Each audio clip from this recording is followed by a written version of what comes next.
Claro, aquí las víctimas, decíamos, ante una semana crucial, no solo porque corre el tiempo en contra a la hora de determinar, de elegir un sucesor para Carlos Mazón, no solo porque Mazón va a comparecer mañana en la comisión de les Corts. Claro, las víctimas lo que dicen es que a ellos no les basta con lo que está sucediendo, que Mazón debe abandonar su escaño para darle a la jueza la posibilidad de que, si así lo decide ella, sea investigado. Bueno, es que hay que tener en cuenta que además de la dimisión, en la Comunidad Valenciana, en Valencia, falta mucho trabajo por hacer y muchas cosas por conocer. Carlos Mazón todavía no ha aclarado siquiera qué hizo esa tarde. Ha habido muchas mentiras y a las víctimas, en ese sentido, a las asociaciones no les resulta suficiente esta dimisión, sobre todo también porque consideran que el nuevo presidente o la nueva presidenta, seguramente el presidente, en caso que lleguen a un acuerdo, pues realmente no debería ser elegido desde despachos de Madrid, ¿no? Y eso es lo que un poco están también reclamando. Muchas de ellas reclaman que haya elecciones para poder elegir después de un año que realmente ha sido duro para ellas, no solo por supuesto por las pérdidas humanas y luego las pérdidas materiales y todo lo que han visto los supervivientes, que han quedado muy traumatizados, sino porque ha sido un año de ser vilipendiados en muchas ocasiones por Vox, por ejemplo, con la connivencia de Carlos Mazón. Ha sido un año de que no les reciban, de que no les escuchen y de que las mentiras hayan estado prácticamente en la agenda todos los días. En ese sentido piden más que la dimisión, porque hay que comprender que no ha sido un año ni medianamente normal, ¿no? Por supuesto en lo climático, en la desgracia que pasó, pero tampoco ha sido ni medianamente normal en lo político. Hasta, por supuesto, que hizo esa tarde de la que todavía ni siquiera sabemos con certeza si realmente salió del restaurante a la hora que dijo y a qué hora acompañó a la periodista al parking. De hecho, esta semana se tiene que conocer la hora de salida del parking de Maribel Vilaplana para poder cotejar si realmente encajan o no los horarios que nos han ido diciendo, ¿no? Tampoco queda claro, o él no ha confirmado a qué hora llegó al Palau, que fuentes presenciales lo colocan allí a las 8 de la tarde.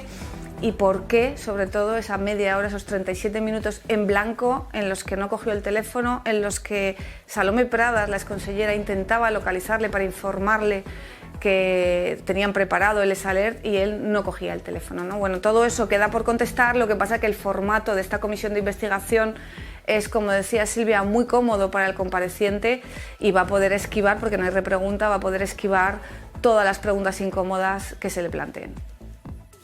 Ya dentro de una semana está citado Carlos Mazón en la comisión de investigación del Congreso de los Diputados, pero lo de mañana, Javier, va a ser un paseíto para Mazón, sí, va a ser un paseo para él. Es verdad que es interesante, es verdad que habrá que escucharle, es verdad lo que decía Raquel, sobre todo por ver el tono de Vox, que creo que va a ser un poco lo más relevante, pero no esperemos nada, o sea, no se va a aclarar nada, no nos va a aclarar qué pasaron en esos 37 minutos en fundido a negro, ni nos va a aclarar absolutamente nada. O sea, yo creo que efectivamente es un formato de comisión que no se presta a que sepamos nada más, ¿no?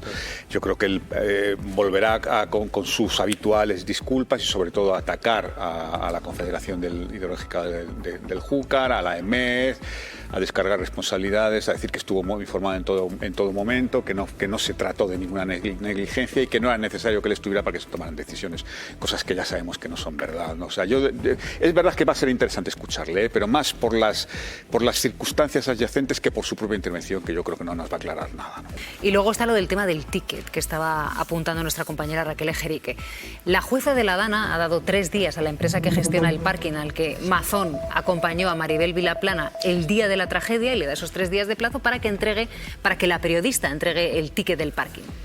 Es determinante para saber cuándo salió ese coche de ese aparcamiento.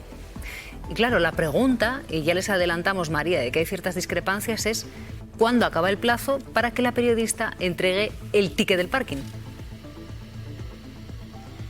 El auto de la jueza era del 6 de noviembre, daba 3 días, por lo tanto estaríamos hablando, sacando el fin de semana, de que el plazo acabaría hoy. Pero ¿dónde está la discrepancia? Que realmente el tiempo empieza a correr, ese plazo empieza a correr cuando reciben la notificación, en este caso la empresa propietaria del parking. Así que podría ser hoy o en cualquier caso en los próximos días, seguro esta semana terminaría ese plazo para esa prueba fundamental, quizás definitiva, porque daría la hora exacta en que abandonaron ese parking. Bueno, y a todo esto sumemos otro ingrediente más de los últimos días en la investigación judicial. Hay una acusación que ha pedido a la jueza de la Dana que requiera Radio Televisión Española este documental. Este documental que emitimos y en concreto estas imágenes. Son imágenes de CECOPI Las Horas Críticas. Documental de esta casa emitido en la Comunidad Valenciana el pasado 29 de octubre. En este trabajo se recuperan momentos del día de la Dana, como por ejemplo este que están viendo. Atención a las palabras que pronuncia Salomé Pradas. ¿Dónde están esos ordenadores y está la pantalla grande? Una explosión meteorológica nunca conocida en la zona. Esa es la palabra. Una explosión. Es que cada día está tornado. Pero cuando está un internet había un tornado. Sí, está así. Pero por todas partes.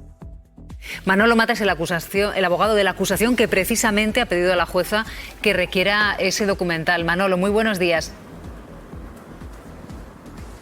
Hola, muy buenos días. ¿Por qué lo habéis solicitado? Bueno, la verdad es que los vídeos están siendo determinantes en la investigación. Una reunión como esa, la del CECOPI, sabemos por la anterior consejera, que era de Vox, que siempre se grababan, que había un técnico que decía empieza la reunión, tienen inconveniente en que se grabe o no, y se grababa. Y en esta, sorprendentemente, no se ha grabado. A partir de ahí hemos vivido como una especie de episodios que han traído muchísima luz a esta cuestión. Ten en cuenta que hay un momento en que cuando la emergencia está en nivel 2, hay una televisión, que es la Televisión Autonómica Valenciana, Punt, que es la que tiene la exclusiva de suministrar las imágenes. Esa televisión, cuando el juzgado le pide todo el material gráfico audiovisual que tiene de ese día, lo suministra en mudo y no hay nada que se pueda oír.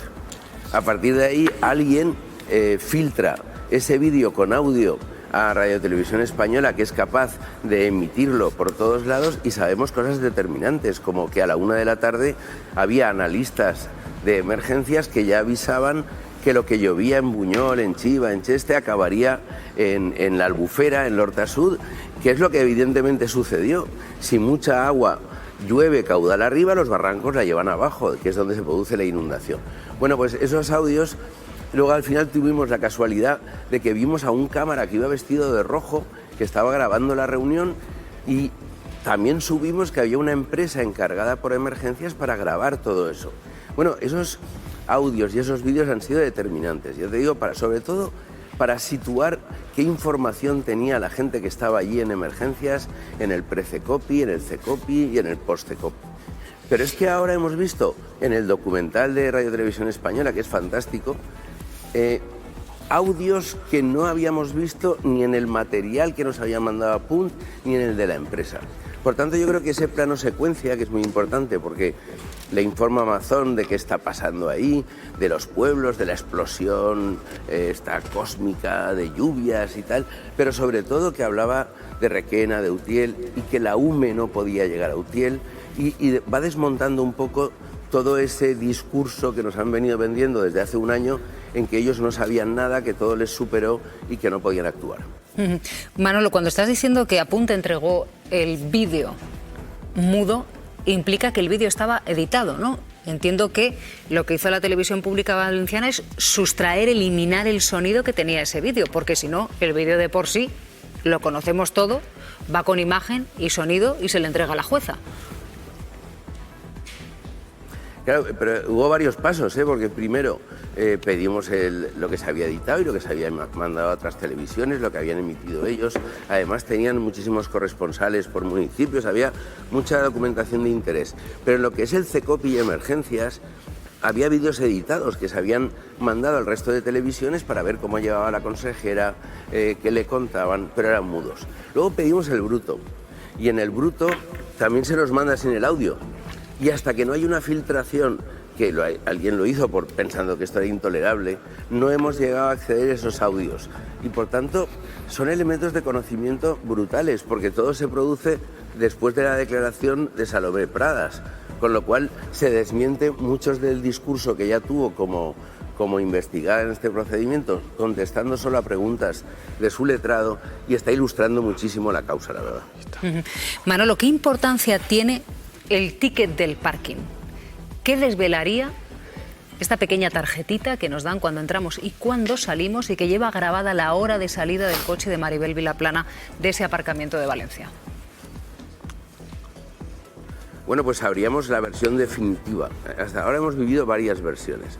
La primera versión del presidente Mazón era que, del ya expresidente Mazón, aunque sigue en funciones, era que a las 5:30 él estaba en el Palau, pendiente de todo, que llegó al CECOPI a emergencias a partir de las 7. Bueno, eso se desmontó rapidísimamente porque se negaba hasta incluso con qué persona había comido, se quería echar la culpa de esa compañía al presidente de los empresarios o a cualquier otra persona. Luego una segunda versión, que es la que da la periodista ya en una carta, que Mazón tiene que asumir, que es que él llegó a las 8:30, él también, ahí había una hora perdida. No sabíamos qué había pasado entre las 7 menos cuarto y las 8 en que efectivamente le vieron salir del Palau. Entonces, ese dato va a ser muy importante. Sabemos que Mazón llegó a un restaurante antes de las 3 menos cuarto por ahí, y sabemos que llegó a un sitio a las 8:30. Pero todo ese recorrido, pues ahora parece que la comida se alargó muchísimo, o la comida se perfeccionó paseando por la calle tranquilamente hasta el parking. O sea, hay una serie de elementos determinantes. Se le pidió a la periodista su ticket, que no lo conservaba desde hace un año, pero a la jueza le llamó la atención diciéndole que lo iba a pedir a la empresa, pero si no lo pediría a la cuenta bancaria porque se pagó con Visa. Con lo cual, esa hora la sabremos. Tardaremos 48 horas o 72 o una semana, pero sabremos la hora.